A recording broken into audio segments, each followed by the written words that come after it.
శ్రీరామనవమి సందర్భంగా మళ్లీ తెరపైకి వచ్చిన వివాదం. ఏళ్ల తరబడి చర్చకు దారితీస్తున్న రాములోరి అంశం. ఇంతకీ అక్కడ కొలువుదీరింది దశరథ రాముడా లేక రామనారాయణుడా? రాములోరిపై ఏర్పడిన పంచాయతీ ఎప్పుడు ముగుస్తుంది?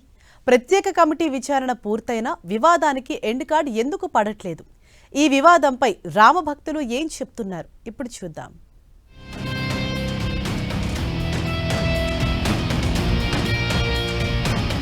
భద్రాద్రి రాములోరి క్షేత్రంలో దశాబ్ద కాలంగా వివాదం కొనసాగుతోంది. సీతారామచంద్రస్వామి తిరుకళ్యాణ బ్రహ్మోత్సవాలు సమీపిస్తున్న తరుణంలో ప్రతిసారి ఈ చర్చ తెర మీదకొస్తుంది.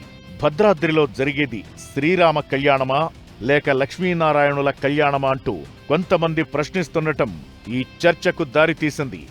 భద్రాచలంలో వెలసిన స్వామివారు చతుర్భుజాలతో శంఖుచక్రాలను ధరించి ఉండటం ఈ చర్చకు ప్రధాన కారణం.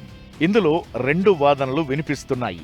ఒకటి, స్వామివారు సాక్షాత్తు శ్రీరాముడని, వైకుంఠం నుంచి గజేంద్ర మోక్షం కోసం వచ్చారని భక్తులు విశ్వసిస్తుంటారు. అయితే 4 చేతులు శంఖుచక్రాలు ఉండటం వల్ల ఆయన్ను వైకుంఠ రాముడుగా లేదా నారాయణుడుగా పరిగణించాలని కొందరు పండితులు అభిప్రాయపడుతున్నారు. భద్రాద్రి రామయ్యకు సంబంధించిన అంశంపై 2022లో హైకోర్టులో కేసు నమోదైంది. వాస్తవాలను నిగ్గు తేల్చేందుకు న్యాయస్థానం 5 పండితులతో కూడిన కమిటీని నియమించింది. ఈ కమిటీ క్షుణ్ణంగా అధ్యయనం చేసి 2024లో దేవాదాయ శాఖకు తన నివేదికను సమర్పించింది.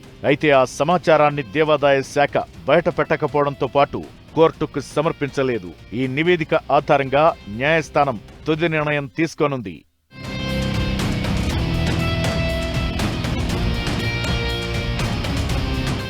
హైకోర్టు ఆదేశాలతో విచారణ చేపట్టిన కమిటీ ఆలయ అర్చకులు, ఆగమ శాస్త్ర వేద పండితుల నుంచి సమగ్ర సమాచారంతో పాటు చారిత్రక ఆధారాలను సేకరించింది. సేకరించిన సమాచారాన్ని ఒక నివేదికలా తయారు చేసి ప్రభుత్వానికి సమర్పించింది. అయితే ఆ నివేదికను ప్రభుత్వం హైకోర్టులో సమర్పించిందా లేదా అన్నది భక్తుల్లో ఒక ప్రశ్నగా మిగిలింది. ఆగమ శాస్త్ర నియమాల ప్రకారం పూజా కైంకర్యాలు ఎలా జరగాలి, మంత్రపుష్పంలో ఏ నామాన్ని ఉచ్చరించాలి అనేవి కోర్టు తీర్పుపై ఆధారపడి ఉంటాయి. ఈ అంశం భద్రాద్రి భక్తుల మనోభావాలతో ముడిపడి ఉండటంతో కోర్టిచ్చే తీర్పు కోసం రాములోరి భక్తులతో పాటు తెలుగు రాష్ట్రాల ప్రజలు ఆసక్తిగా ఎదురుచూస్తున్నారు.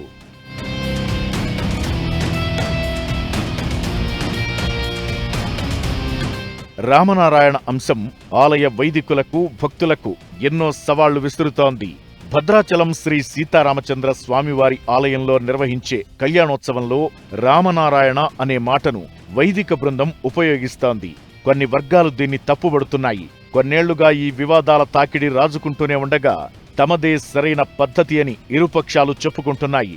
అంతేకాకుండా తెలంగాణ రాముడి వైభవం తగ్గించేందుకు జరుగుతున్న కుట్రలో భాగంగానే రామనారాయణ వివాదాన్ని తెరమీదకు తీసుకొస్తున్నారనే ఒక వాదన కూడా ఉంది.